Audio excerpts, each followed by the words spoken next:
चलें जी। मुझे आप सारे बता दें, आप लोगों को स्क्रीन, कैमरा और आवाज़ सबको क्लियर है? एवरीवन? Yes sir.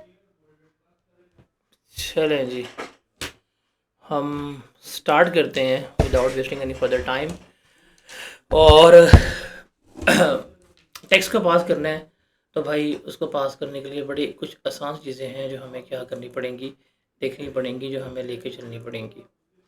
देखिए, टेक्स्ट का पेपर जो है, अगर आप बात करें इनिशियली भी, तो पेपर ये बड़ा ही आपका, you can say that, calculated paper जो है वो आपको क्या होता है, मिल रहा होता है। हमने डिस्कस आउट किया था, हमारे 3 ग्रेड्स होते हैं। एक मेरा ग्रेड ए है, एक मेरा ग्रेड बी है, और तीसरा मेरा जो है वो ग्रेड सी है। ये ग्रेड ए जो है हमारा, इसमें बेसिकली 3 चैप्टर्स जो हैं वो आ रहे होते हैं। एक मेरा सिस्टम ऑफ टैक्सेशन, दूसरा मेरा जो है वो कॉन्स्टिट्यूशन का है, और तीसरा चैप्टर जो मेरा इसमें होता है वो बेसिकली किसके बारे में है, एथिक्स के बारे में है। फिर ग्रेड बी जो है वो हमारा किसके मुतालिक था, that was about all income tax. और ग्रेड सी जो है वो हमारा किसके मुतालिक होता है, that is about sales tax. ये उसने हमें 3 ग्रेड्स जो हैं वो बताए होते हैं। देखिए, आपको पेपर में 50 नंबर चाहिए पास करने के लिए, और ये 50 मार्क्स टैक्स में सिक्योर करना इज़ कंपैरेटिवली इजी। लेकिन उसके लिए थोड़ा सा आपको क्या होना चाहिए, आपको वेल प्रिपेयर्ड जो है वो होके आपको आई कैप हॉल में जाना पड़ेगा। अगर हम बात करें वेल प्रिपेयर होने की, तो what does it means, like कैसे होना चाहिए, या हम 50 नंबर कैसे सिक्योर कर सकते हैं। अगर हम इसकी बात करें तो भाई बड़ी सिंपल सी बात है।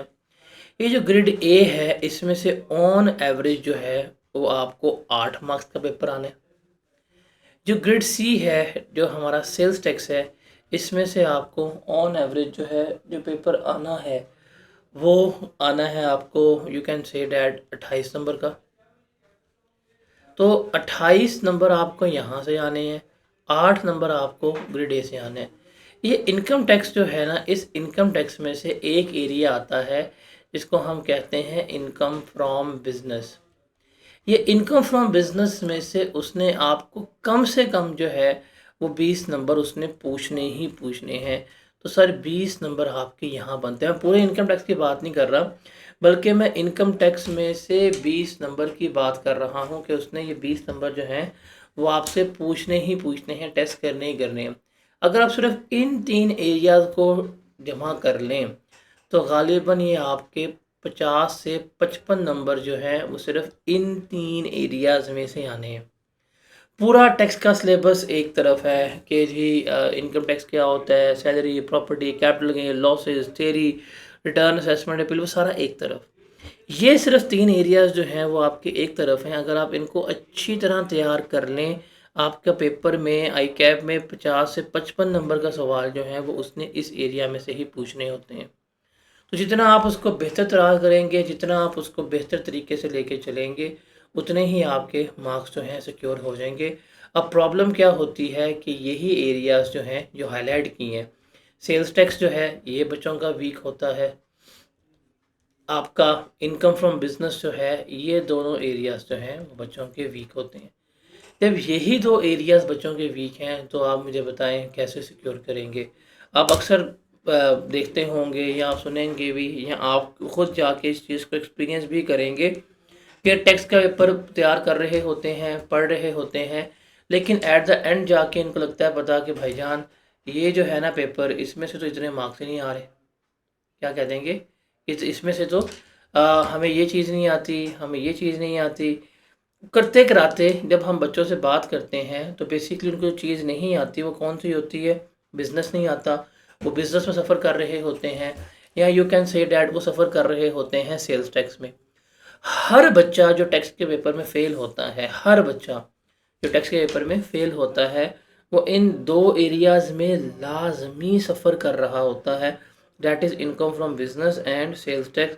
तो भाई जब आपको डे 1 पे पता है कि ये एरिया, इसमें से इतने मार्क्स का पेपर आना ही आना है, तो क्या ये अक्लमंदी है कि आपका ये एरिया वीक हो? बताएं ज़रा।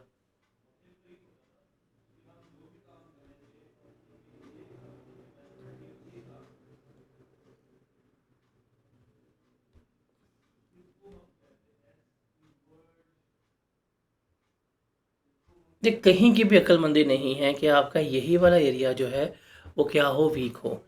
तो हमने क्या करना है, हमने इस एरिया को स्ट्रॉन्ग करना है। हमने क्या करना है, हमने इस एरिया को ही स्ट्रॉन्ग करना है। अब ये कैसे होगा? एक तो हमने नंबर वन डिटेल में चीज़ों को लेके चलना है, हमने डिटेल में डिस्कस करना है। तो हम स्टार्ट कहाँ से करेंगे? अभी तो मैं आपको एक बेसिक चैप्टर पढ़ाऊँगा। एक किताब जो है, एक नंबरिंग जो है वो आपको मिलेगी आई कैप टेक्स्ट की, एक होगी मेरी किताब की नंबरिंग। मैं अपनी किताब के अकॉर्डिंग चैप्टर्स करवाऊँगा आपको। तो हम कहानी स्टार्ट करेंगे सेल्स टैक्स से बेसिकली। किससे कहानी स्टार्ट करेंगे? जो हमारा सेल्स टैक्स है, हम कहानी इससे स्टार्ट करेंगे। हमारा टारगेट होगा कि सेल्स टैक्स को जो है हम आई कैप का रिज़ल्ट जो आना है गालिबा 28 अप्रैल को आना है। तो हम बिफोर रिज़ल्ट जो है अपना सेल्स टैक्स जो है वो हर हालत में 100% कंप्लीट करें। 100% हमने इसे क्या करना है, कंप्लीट करना है। और ये आप देख लें, ये कंप्लीशन जो है ये होनी है बाय द एंड ऑफ अप्रैल।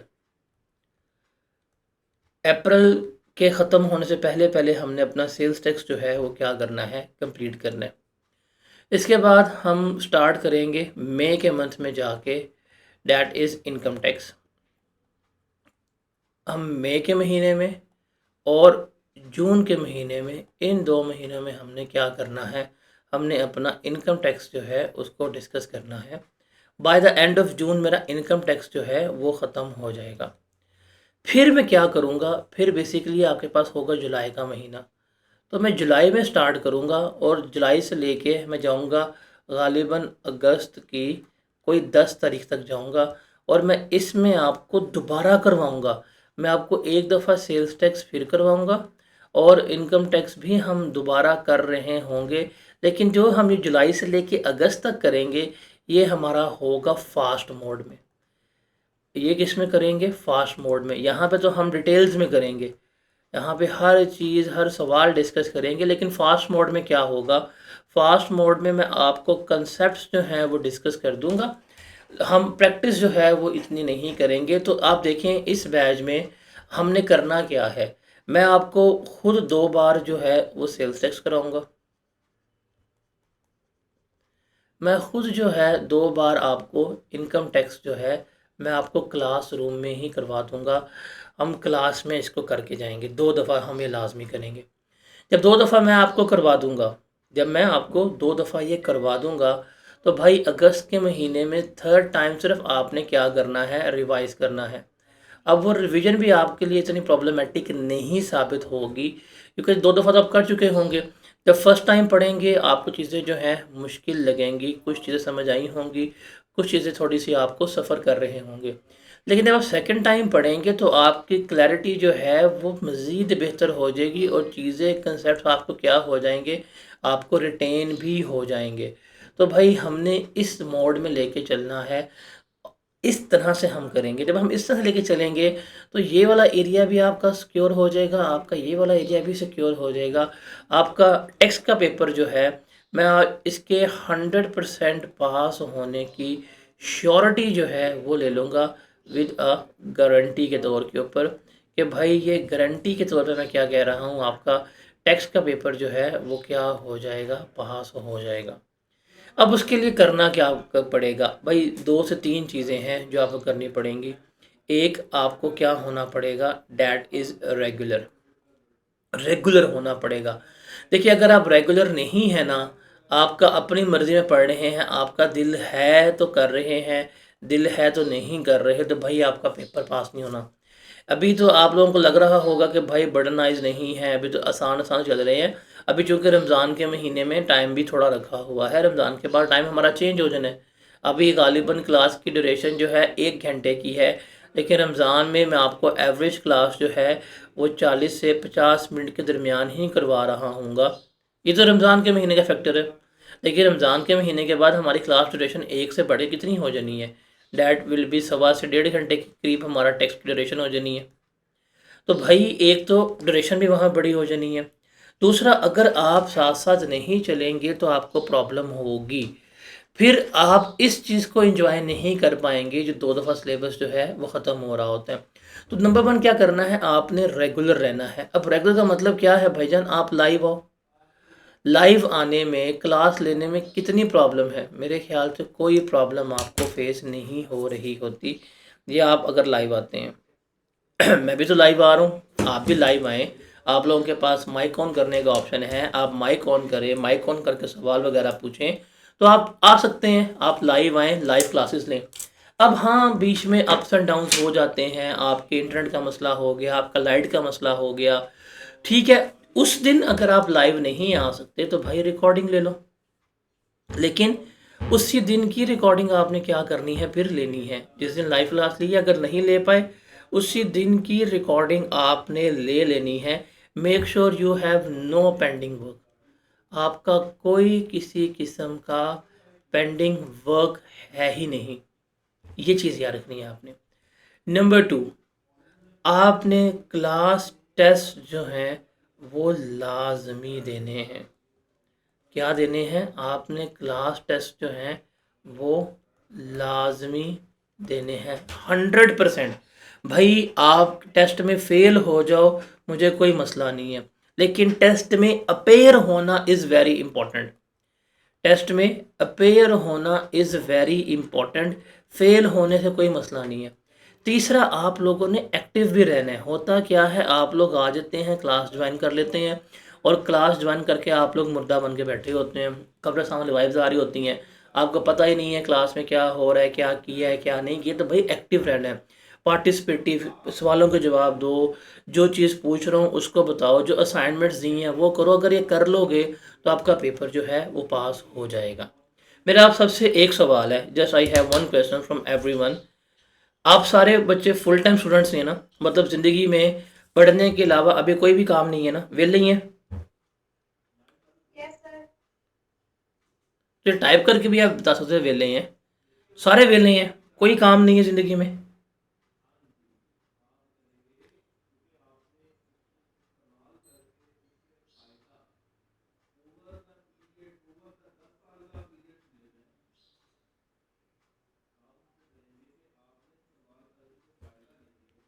तो भाई जब आपके पास टाइम है, एक तो मेरा सवाल है आपसे, क्या सीए करने, सीए करना है ना पहली अटेम्प्ट में?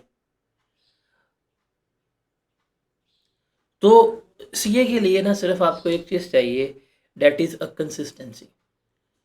कंसिस्टेंसी। आप अक्सर सुनते होंगे जी 10-10 घंटे पढ़ना है, 15-15 घंटे पढ़ोगे सीए होगा, डेट इज़ ऑल रबिश। मैं आपको सिर्फ कहता हूँ कि रोज़ का 1 घंटा पर सब्जेक्ट के तौर पे पढ़ लो।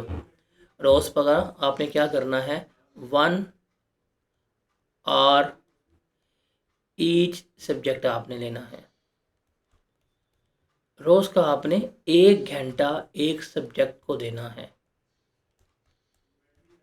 भाई आपका पेपर पास हो जाएगा।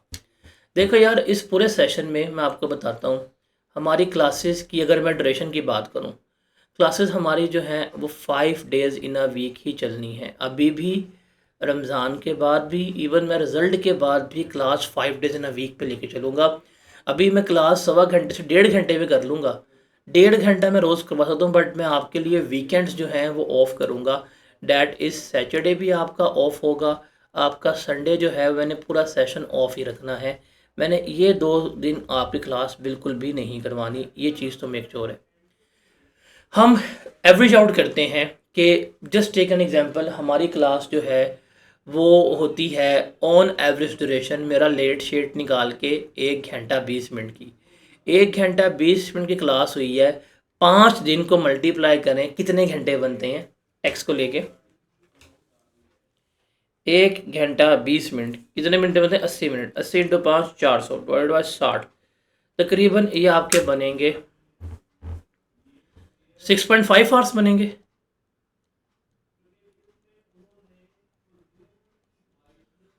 6.5 घंटे बनेंगे ना, बताएं ज़रा। ये आपकी एक वीक की क्लास ड्यूरेशन है, जो हमने क्या करनी है, जो हमने यहाँ पर डिस्कस करनी है। 6.5 घंटे की आपकी एक वीक में क्लासेस हुई हैं, और मैं आपको यही कहता हूँ कि आपने पूरे वीक में जो है वो टेक्स्ट को देने भी 6.5 घंटे ही हैं। और ये कैसे देने हैं? अगर रोज़ की क्लास 1.25 घंटे की है, आपने 1 घंटा ही रखना है किसके लिए? सेल्फ स्टडीज़ के लिए। सर आप मुझे ये काम करके दे देना डेली बेस के ऊपर, मैं आपको लिख के दे दूँ, आपका पेपर कभी भी फेल नहीं हो सकता। ये मेरी श्योरिटी है, ये मेरी गारंटी है विद वारंटी कि आपका पेपर फेल नहीं हो सकता। तो क्या ये बहुत मुश्किल चीज़ है? खुद बताएं ज़रा।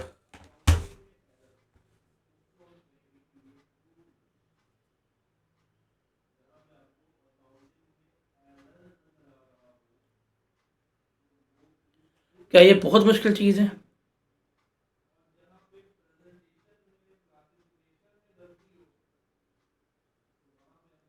तो सर थोड़ा सा ना, अगर आप प्लान होकर चलेंगे ना चीज़ों को लेके, आप बर्डनाइज नहीं करते, आप प्लान्ड वे में चलते हैं, तो आपके लिए is not a difficult thing जो आप समझेंगे या आपसे नहीं हो पाएगा। ये आपसे हो भी जाएगा, आपका पेपर जो है वो भी क्या है, पास हो रहा होगा। Is that clear? तो कुछ समझ आया कि टेक्स्ट का पेपर एक तो पास करने के लिए आपको एरियाज़ कौन से चाहिए, कौन से एरियाज़ जो है वो हमारे लिए इम्पोर्टेंट है, हमने इस पूरे सेशन में पढ़ना कितनी दफ़ा है। Like no one is going to commit कि वो आपको 2 दफ़ा सिलेबस करवाएगा, ये सिर्फ मैं ही करवाऊँगा आपको, आप जाके देख लीजिएगा। और एक और चीज़, मैं भाई फर्स्ट टाइम टेक्स्ट थोड़ी पढ़ा रहा हूँ, मेरी दाढ़ी के बाल सफ़ेद हो गए टेक्स्ट पढ़ा पढ़ा के, छोटी सी मेरी उम्र है अभी। इसी सब्जेक्ट में मेरे स्टूडेंट्स जो हैं मेरिट सर्टिफिकेट ले रहे हैं, तो मेरी तो ख्वाहिश है कि अगला मेरिट सर्टिफिकेट होल्डर जो है वो आप में से बैठा हो, आप लोग जो हैं उसको सिक्योर कर रहे हो। मैं आपसे शेयर करूँगा कि हाउ लाइक जिन्होंने मेरिट सर्टिफिकेट लिए हैं टेक्स्ट में, जिन्होंने मेरे से पढ़ के लिए हैं, उन्होंने किस तरह से मेरिट सर्टिफिकेट जो हैं वो सिक्योर किए थे, उनकी क्या रूटीन थी। जैसे एक फ़ीमेल थी मुबशरा, फीमेल्स को मोटिवेट करने के लिए, आप उसको उसका मैं इंटरव्यू शेयर करूँगा, आप देखिएगा। उसका सिर्फ एक ही था कि भाई रोज़ का काम रोज़ करती थी, पेंडिंग काम उसका कोई नहीं होता था, डेट्स इट। वीकेंड्स इंजॉय करती थी, सब कुछ करती थी, बस रोज़ का काम उसे रोज़ करना होता था, and she got the highest marks in text. तो भाई अगर वो हाईएस्ट मार्क्स ले सकती है, तो नेक्स्ट टॉपर जो है वो आप में से भी बैठा होगा। तो ये आपको अपने आप पे बिलीव करना होगा कि भाई हमारा पेपर भी पास हो सकता है, आपका टॉप भी हो सकता है, आपके हाईएस्ट मार्क्स जो हैं वो भी इसमें से आ सकते हैं। बिकॉज जो डिस्टिंक्शन लेते हैं, जो मेरिट सर्टिफिकेट लेते हैं, वो भी इंसान ही होते हैं आपकी तरह। वो कौन से जिन होते हैं, जिन के बच्चे होते हैं, उनके पास भी वही दिमाग है जो आपके पास है। द थिंग इज़ डैट कि उन्होंने अपने रिसोर्सेज को ऑप्टिमम यूटिलाइजेशन पे ले गए होते हैं, उन्होंने प्रायोरिटाइज़ किया होता है। उनको पता है कि भाई हमारे लिए स्टडी जो है वो सबसे अहम है, तो वो सबसे ज़्यादा स्टडी को टाइम देते हैं, स्टडी को फोकस करते हैं। वो पहले पढ़ते हैं, बाद में बाकी काम करते हैं। ये है उनकी लाइफ रूटीन। हमारा क्या होता है, हम फोकस नहीं है, हम पहले सारे पुठे काम करते हैं, सारे पंगे करते हैं दिन में बैठ के, एंड पे जो टाइम बचता है डे का, वो हम कहाँ पे यूटिलाइज़ करते हैं, वो हम स्टडीज़ में यूटिलाइज़ कर रहे होते हैं। तो जब आपका ये डिफरेंस आता है तो फिर आप सफ़र भी कर रहे होते हैं। तो आपने क्या करना है, बेसिकली आपने प्रायोरिटाइजेशन करनी है कि भाईजान ये जो है हमारा काम स्टडी का है, पहले क्या करना है, पहले आपने पढ़ाई करनी है, बाद में आपने कमाई करनी है। पहले क्या करना है आपने, पहले आपने पढ़ना है, बाद में आपने बाकी काम जो है वो क्या करने हैं, डिस्कस आउट करने हैं। तो स्टडी जो है ये क्या होनी चाहिए, आपकी फर्स्ट प्रायोरिटी के ऊपर होनी चाहिए। That is the thing. पढ़ लो, बाकी ज़िंदगी इंजॉय करो। अब देखिए मैंने आपको बड़ी सिंपल सी इक्वेशन बना के दी है कि भाई 1 घंटे की क्लास है, 1 घंटा पढ़ लो, आपके 24 घंटे में से 2 घंटे निकल गए हैं, बाकी स्टिल यू हैव 22 आवर्स, आपका पेपर जो है वो पास हो जाएगा। Is that clear? कुछ समझ आई, कुछ मोटिवेशन मिली या कुछ डीमोटिवेशन मिली?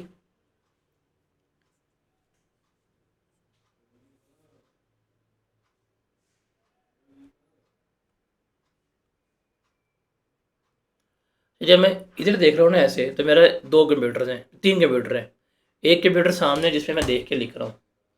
जब मैं इधर देख रहा होता हूँ ना इस तरफ, तो मैं आप लोगों के सारे कमेंट्स पढ़ रहा होता हूँ। तो जब मैं इधर देखूँ तो आप लोगों को जो सवाल पूछना हो तो आप पूछ सकते हैं। All clear?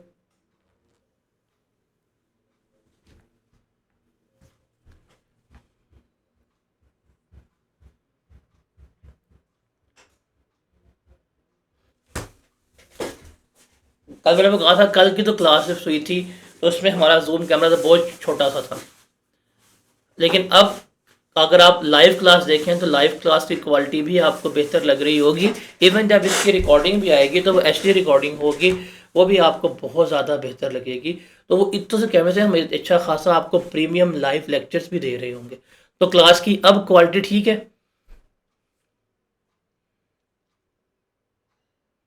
ग्रेड ए करेंगे, जब मैंने इनकम टैक्स लिखा है बेसिकली, तो इस इनकम टैक्स में ही मैं ग्रेड ए आपको करवा रहा हूँगा। हम उसके साथ साथ ही इनकम टैक्स कर देंगे, तो उसके लिए हमें सेपरेटली नहीं करेंगे। नहीं, ये जो आपके ग्रुप्स हैं ना, जो फ्री एक्सेस वाले ग्रुप्स हैं, that groups will remain on admin only mode. हम इनको अनफॉर्चुनेटली ओपन नहीं कर सकते। नहीं, मैं राइट हैंड से लिखता हूँ। ये आपकी स्क्रीन जो है कैमरा फ्लिप होता है, तो मैं राइट हैंड से लिखता हूँ भाईजान। ऐवे को सजा देगा मेरा, अल्लाह की कसम सजा देगा मेरा। द प्रॉब्लम इज़ डैट जब हम इस तरह कोई भी एक्टिविटी करते हैं ना, जहाँ पे हम बच्चों को फ्री एक्सेस देते हैं या फ्री में कुछ भी प्रोवाइड करते हैं, तो फिर एम्बेसडर्स या दूसरे इदारों के नुमाइंदे आ जाते हैं और फिर वो आके कचरा करते हैं, गंद मचाते हैं। तो हम ना इस चीज़ के बड़े अच्छे डसे हुए हैं। सो डैट्स वाई ना हम अब बड़ा सुकून से चलते हैं कि हम इन चीज़ों को, हम सर्विस तो प्रोवाइड कर देते हैं, बट हम फिर ये ग्रुप्स वगैरह ओपन नहीं करते ताकि लोग कचरा ना करें। उम्मीद करता हूँ कि आपको समझ आ गई होगी, बिकॉज आप भी इसी कम्युनिटी में हैं, वो करेंगे। हाँ, जिन्होंने अभी तो चूँकि फ्री एक्सेस है, तो फ्री वालों का हमने ग्रुप जो है वो एडमिन मोड पर रखा हुआ है। 10 अप्रैल तक की आपको एक्सेस है। 10 अप्रैल तक अच्छे खासे लेक्चर्स आप लोगों के हो जाएंगे। हाँ, अब जिनकी पेड है उनके ग्रुप्स अलग होंगे और वो ग्रुप्स एडमिन मोड के ऊपर नहीं होंगे। आज शाम तक जिनको एक्सेस मिल चुकी होगी पेड की, वो उनके ग्रुप्स जो हैं वो एडमिन मोड से रिमूव हो जाएंगे, तो वो वहाँ से रिस्पॉन्ड आउट कर सकते हैं। और बताएं जी, और कोई सवाल है तो बताएं।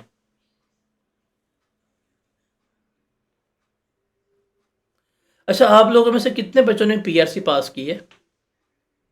कितने बच्चे पीआरसी पास करके आए हैं रिसेंटली, अभी या कुछ अर्सा पहले?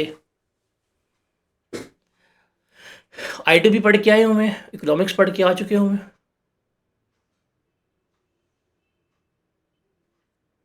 सबने पढ़ी हुई है ना?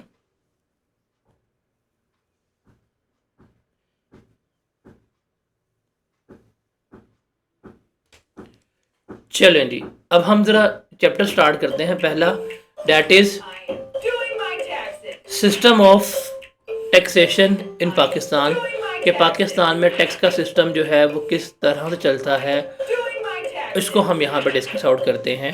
थोड़ा बेसिक सा चैप्टर है और ये चैप्टर सारा आपका बेस करता है आपकी जनरल नॉलेज के ऊपर। हम आपको इसकी जनरल नॉलेज पे क्या करेंगे, लेके चल रहे होंगे, वहाँ पे हम इसको डिस्कस आउट कर रहे हैं। अब ये वो चैप्टर है जो आप पीआरसी में पढ़ के आ चुके होंगे। दिस इज़ अ चैप्टर जो हमने कहाँ पर डिस्कस किया हुआ है, आप लोगों ने, आप लोग पीआरसी में पढ़ के आ चुके हैं। और इस सारा चैप्टर जिसके ऊपर बेस कर रहा है वो आपका जीके है, that is your general knowledge. अब इसका मतलब क्या है, व्हाट डज इट मीन? भाई, ये चैप्टर, पहली बात है, ये आपकी डेली लाइफ से, डेली रूटीन की चीज़ों से रिलेट जो है वो कर रहा होता है, नंबर 1।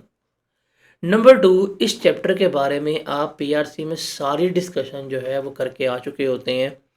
तो ये चैप्टर तो हमारा पहला चैप्टर है, थ्योरेटिकल चैप्टर है, बट इस चैप्टर में कोई चीज़ क्रैम करने वाली नहीं है, रट्टा मारने वाली नहीं है। आप इसको सुनेंगे और आप इसको एक दफ़ा पढ़ के जाके अपनी वर्डिंग्स में लिख के आएंगे, आपको मार्क्स पूरे मिल जाएंगे। हाँ, इस चैप्टर की इम्पोर्टेंस ये है, इस चैप्टर की सिग्निफिकेंस ये है कि इस चैप्टर में से एग्ज़ामिनर भाई साहब जो हैं वो लाजमी पेपर पूछ रहे होते हैं, लाजमी। बिकॉज वो कहा था कि ये ग्रेड ए का पार्ट बनता है, तो ग्रेड ए में से आपको 8 नंबर का सवाल आना ही आना है। अब उस 8 नंबर में से 4 नंबर का सवाल एग्जामिनर भाई साहब जो हैं वो इस चैप्टर में से पूछ रहे होते हैं। तो इसलिए इस चैप्टर की सिग्निफिकेंस ज़्यादा है, इस चैप्टर की इम्पोर्टेंस जो है वो क्या है, काफ़ी ज़्यादा हो जाती है। लेकिन ये चैप्टर जो है काफ़ी आसान है, ये चैप्टर आपके लिए इतना मुश्किल नहीं है, ये चैप्टर काफ़ी आसान है, बिकॉज़ ये सारी वो बातें हैं जो आप अपनी लाइफ में डिस्कस कर रहे हैं, जो आप अपनी लाइफ में लेके चल रहे होते हैं, ये आपकी डेली रूटीन का पार्ट है। इसलिए इस चैप्टर में सिक्योर करना 4 number 5 number is not a difficult task. अब हम इसको स्टार्ट करते हैं, हम इसको अभी हल्का डिस्कस करेंगे। कल चैप्टर हमारा ये वाला एंड हो जाएगा, परसों हम इस चैप्टर के पास्ट पेपर्स कर लेंगे। उसके बाद आप इसका सैटरडे को इस चैप्टर का आप मुझे टेस्ट भी दे रहे होंगे। डन हो गया? तो सवाल ये है कि भाईजान टैक्स किसे कहते हैं या टैक्सेशन क्या होती है। सबसे पहले तो हम इसको डिस्कस करते हैं। तो मेरा आप लोगों का सवाल है कि भाई टैक्स किसे कहते हैं, बताएं ज़रा।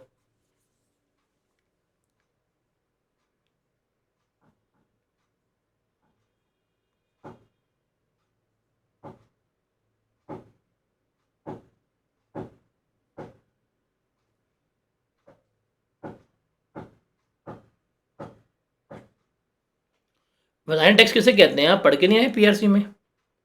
बीइंग अ पाकिस्तानी तो आप सुबह दोपहर शाम खाना खाने से पहले खाना खाने के बाद टैक्स के बारे में ही डिस्कस करते होंगे। एक पाकिस्तानी एक ले मैन है, चलें आप तो चलें सीए के स्टूडेंट हैं, आप पढ़ रहे हैं, तालिब इल्म है, आपको नॉलेज है। एक बंदा जो बिल्कुल ले मैन, जिसने कभी पढ़ा भी नहीं ज़िंदगी में, जिसको पता नहीं कख भी टैक्स की होता है की नहीं होता, लेकिन वो भी पाकिस्तान में क्या कर रहा है, हुकूमत को टैक्स पे कर रहा है। मैं तो हमेशा कहता हूँ कि एक बंदा जो पाकिस्तान में पैदा हो गया, आप अपनी पैदाइश से लेके जब आप इस दुनिया में आए, जब आपने पहली वह शुरू की और जब आप मर गए, तो आपकी आखिरी हद तक आप टैक्स पे करने। पाकिस्तान में आज इस वक्त एक बच्चा पैदा हुआ है, उसका जो फीडर बॉय होगा उस पर भी टैक्स जाएगा। आज इस वक्त जो बंदा मरा है, उसके जो मरने के बाद इंतज़ाम हो रहा है, कफन दफन सारा कुछ, उस पर भी टैक्स पे होगा। सवाल यह है कि टैक्स होता क्या है, बताएं ज़रा, बताएं जी, what is tax. You have you have an option to open your mic. अब मैं कह रहा हूं, जरा माइक ऑन करें, बताएं क्या होता है टैक्स। एनीवन?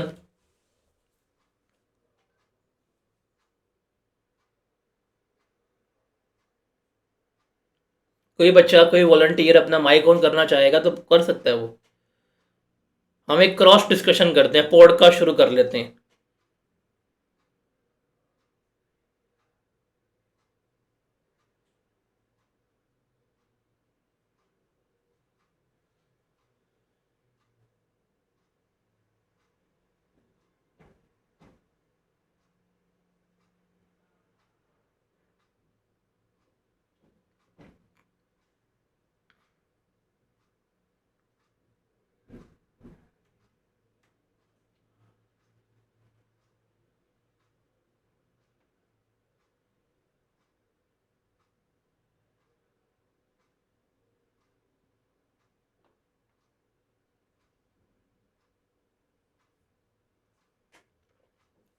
बताएं बताएं।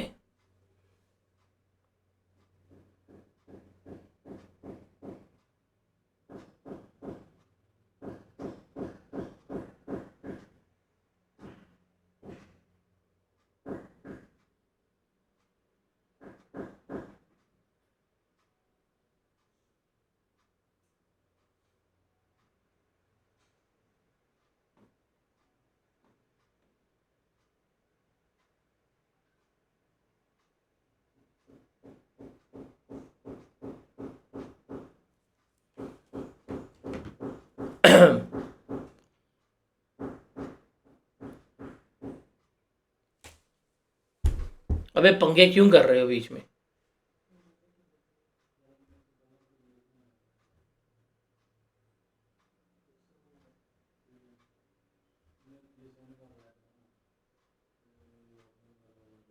Yes, what is taxation?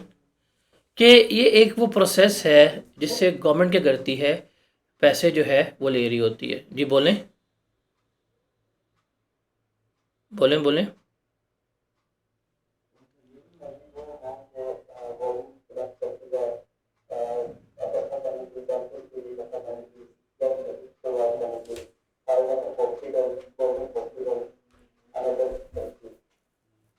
हम्म, सही कह रहे हैं कि वो रकम जो हुकूमत ले रही है, हुकूमत चलाने के लिए। आप सबके मैं मैसेज पढ़ रहा था, आप सबने सही बात की है कि भाई हुकूमत अपना निज़ाम चलाने के लिए जो पैसे इकट्ठे कर रही होती है उसे हम क्या कहते हैं, वो निज़ाम के पैसे हमारे बेसिकली क्या कहलाते हैं, टैक्स कहला रहे होते हैं। हम उन्हें क्या कहते हैं, कि मेरा क्या है, ये टैक्सेशन है।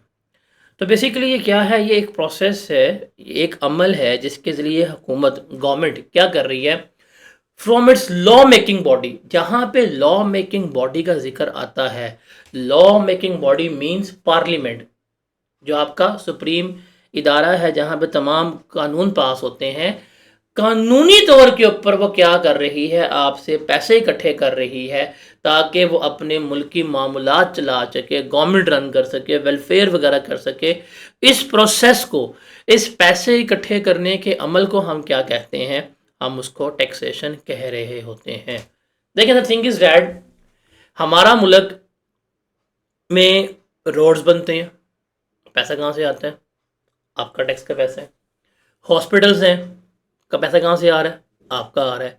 स्कूल्स हैं, कॉलेजेस हैं, यूनिवर्सिटीज़ हैं, पैसा कहाँ से आ रहा है, आपके लिए आ रहा है। आपसे पैसा लेके आप पे लगाया जा रहा है। ये पूरी आपकी गवर्नमेंट रन हो रही है, आपकी ब्यूरोक्रेसी है, इनकी सैलरीज हैं। पैसा कहाँ से आ रहा है, ये सारा पैसा आपसे लिया जा रहा है, आपसे लेके आपके ऊपर ही लग रहा होगा। इस अमल को हम क्या कहते हैं, टैक्सेशन कह रहे होते हैं। Is that clear? ये रली हमजा, ये चार्जर बंद हो गया लैपटॉप का।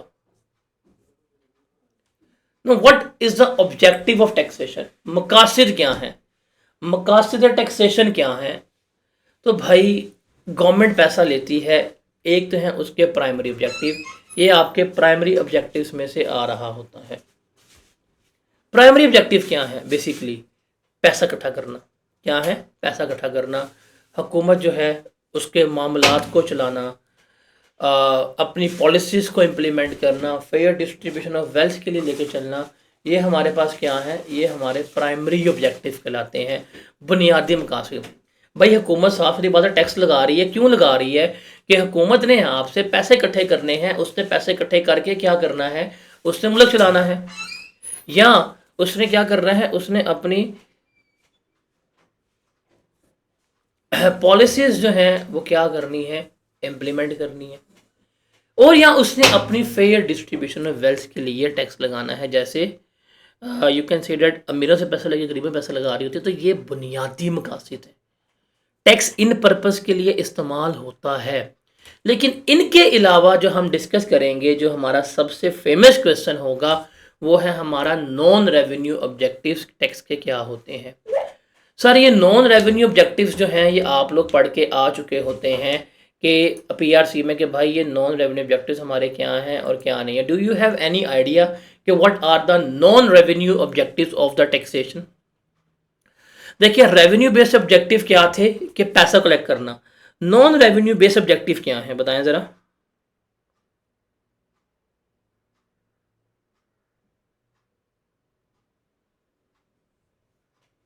अच्छा एक बात बताएं, what is the meaning of non revenue, कि यहां पे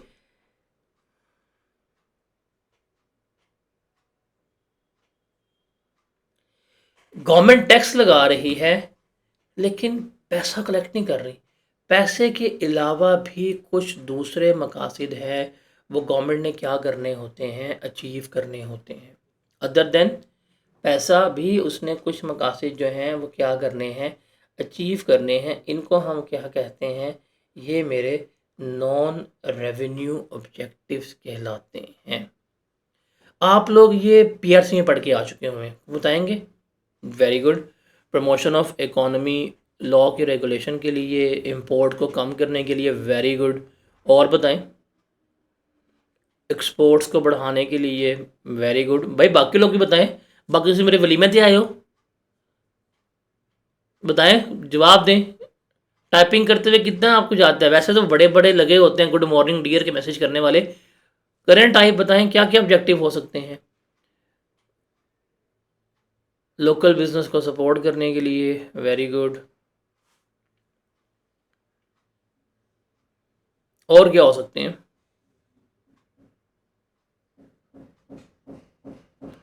इन्फ्लेशन वगैरह को कम करने के लिए, very good. Balance of payment को बेहतर करने के लिए, वेरी गुड। प्राइसेस को कंट्रोल करने के लिए, एग्जाम्पशंस देने के लिए, वेरी गुड, एक्सीलेंट। तो इसको आपको टैक्स आता है, क्या करें फिर, बंद कर दें। आप सबको टैक्स आता तो है तो बंद कर देते हैं, जाकर पेपर दें सीधा उठा के। सही हो गया, सही हो गया। तो इसका मतलब आप लोगों को नॉन रेवेन्यू ऑब्जेक्टिव्स के बारे में पता है, सही है। तो कल इसको थोड़ा सा आप लोगों ने जाना है, अपनी जनरल नॉलेज की बेस के ऊपर ना अपने नॉन रेवेन्यू ऑब्जेक्टिव्स जो हैं वो कहाँ पे देखो डिस्कस करने हैं, और उसके बाद फिर हम कल इसको यहाँ से कंटिन्यू करेंगे, और कल हम इस चैप्टर को अपना फिर वाइंड अप कर रहे होंगे। Is that clear? और यार खुदा के वास्ते बंदो टाइम पे आया करो, आपको कहा है आपकी हमारी सेकंड क्लास और आप लोग टाइम पे नहीं आते। हमें क्लास ऑन करके वेट करना पड़ता है, हम मैसेज करते हैं भाई आ जाओ आ जाओ आ जाओ आ जाओ। खुदा के लिए टाइम पे आ जाया करें, ऐसे ना किया करें, ठीक है?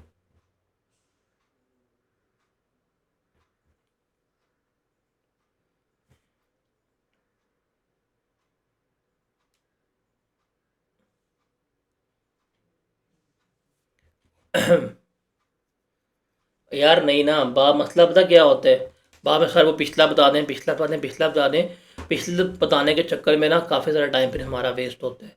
तो ये अभी स्टार्टिंग पे 2-3 दिन है, इसमें सिर्फ मैं ऐसे कर रहा हूँ, उसके बाद मैंने सीधा हो जाना है। फिर जो लाइव आया टाइम पे आ गया, जो नहीं आया ना आया। अभी चैप्टर 1 है इसलिए मैं ज़रा रिलैक्स हूँ। ये कल चैप्टर 1 वाइंड अप हो जाएगा, परसों हम इसके पास पेपर्स कर लेंगे, या शायद कल ही हम इसके पास पेपर्स कर लेंगे, परसों परसों ही करेंगे पास पेपर।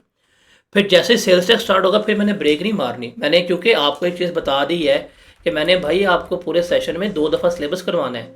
जब 2 दफ़ा सिलेबस तब होकर जब हम इसको टाइमली बेस पे ख़त्म करेंगे। तो मैंने तो आपको अप्रैल के एंड के ऊपर सेल्स टैक्स पूरा और ये ग्रेड ए पूरा कंप्लीट करवाना है। फिर मई और जून में मैंने पूरा इनकम टैक्स कंप्लीट करना है, फिर मैंने जुलाई में वो करना है। तो भाई मैंने फिर खींचते नहीं कहानी, इस चीज़ के बारे में आपने याद रखना है। क्लियर है ये?